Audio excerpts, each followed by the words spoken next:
السلام عليكم يا شباب، ازيكم؟ اتمنى تكونوا كويسين. الفيديو ده هيكون ممارسة للأبر intermediate. انا هتكلم لهجة مصرية بس قبل ما ابدأ الفيديو حابب اقول جملتين بالانجليزي. If you got an intermediate level, don't turn on the captions. Number two, if you'd like to get started with Egyptian Arabic, I've made a complete Egyptian Arabic course on Udemy. Check that out on the first comment.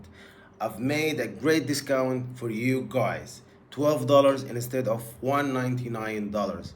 Check that out from the first comment. يلا نبدأ الدرس بتاعنا النهاردة هنتكلم عن 5 كلمات في اللهجة المصرية أو في اللغة العربية. أول كلمة معانا سلعة، إنتاج، تصدير، استيراد، احتكار. طيب هنتكلم عن كل كلمة في الفيديو ده وهنشرح كل كلمة. It's gonna be your challenge. هيكون التحدي ليك to give me the meaning of these 5 words in the comments below. طيب يلا نبدأ بسم الله.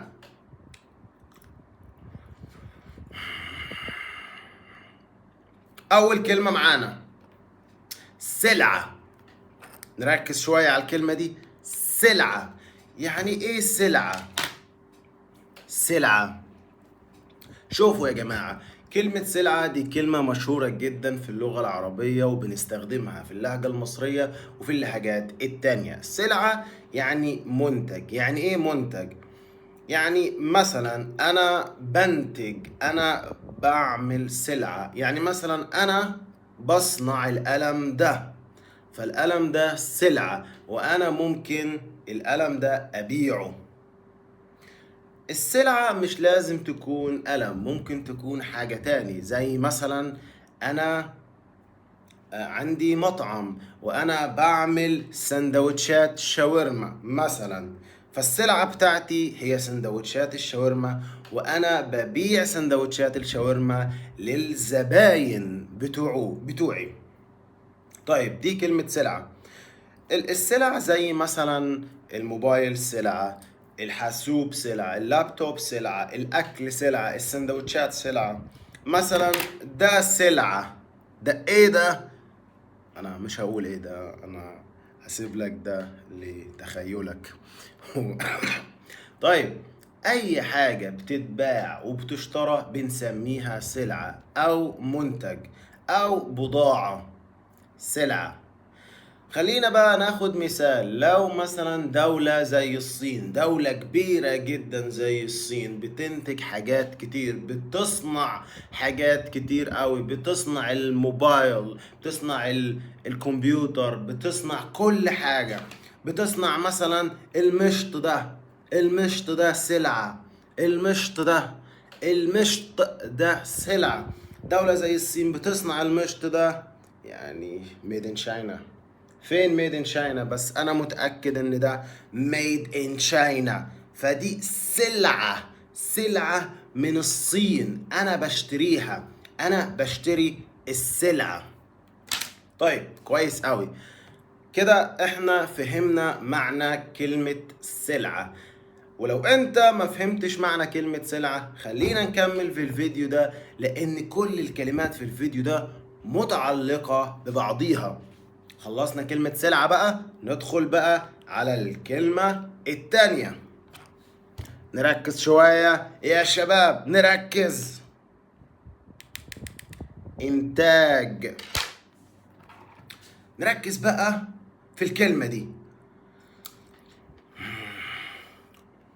الكلمة دي اسمها إنتاج. بس يعني إيه إنتاج؟ إنتاج اسم.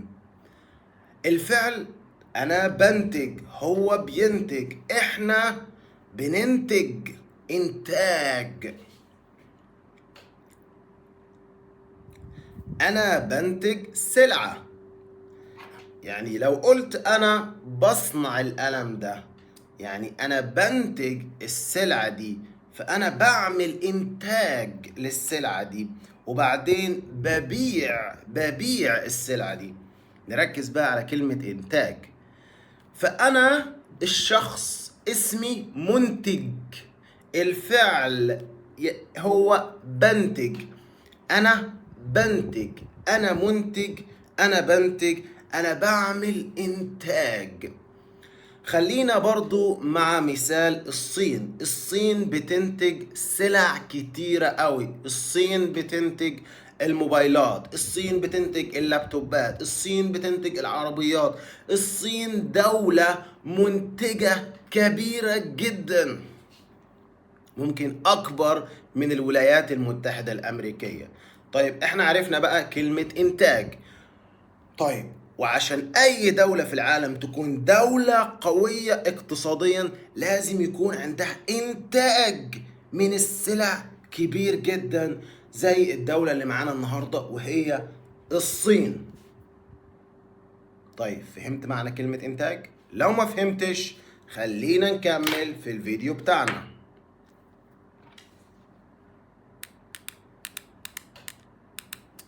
تصدير.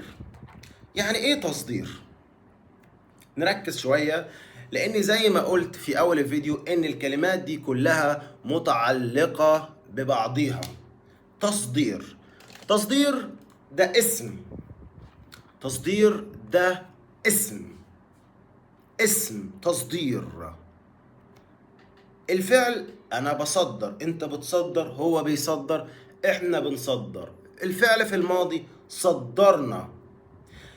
شوف يا صاحبي، لما انت بتنتج سلعة وليكن مثلا انت بتنتج ده، بتنتج ده، لو عرفت ايه ده اكتبهولي في التعليقات. لذيذ قوي، جميل. اشرب بقى مية. الحمد لله. لو انت بتنتج اي سلعة انت ممكن تصدر لكل العالم. لو انت بتنتج بتنجان ممكن تصدر لكل انحاء العالم. مثلا الدولة اللي معانا النهاردة هي الصين.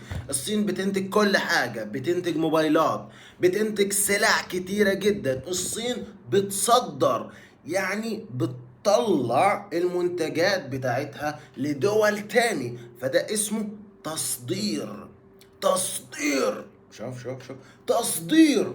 نركز كويس جدا على الكلمة دي، لأن الكلمة اللي جاية بعدها مرتبطة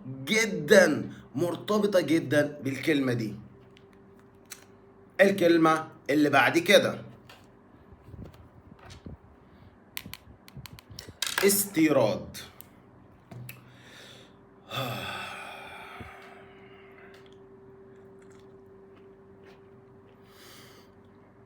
استيراد يعني ايه استيراد؟ استيراد عكس كلمة تصدير. لو انت بتستورد، استيراد ده اسم، الفعل بستورد. انا بستورد من الصين موبايلات، انا بستورد من الصين حاجات كتير. الشخص اللي بيستورد بنقول عليه مستورد. الشخص اللي بيستورد بنقول عليه مستورد. لو انا مثلا بستورد موبايلات من الصين فانا اسمي مستورد. يعني انا مش بنتج موبايلات، انا مش بصنع موبايلات، انا مش بعمل موبايلات، بس انا بستورد الموبايلات من الصين. هنا ناخد مثال. امريكا مثلا مش بتنتج موبايلات، امريكا بتستورد الموبايلات من الصين. هنا امريكا هي الدولة المستوردة والصين هي الدولة المصدرة. اظن فهمت بقى كلمة استيراد. الكلمة الاخيرة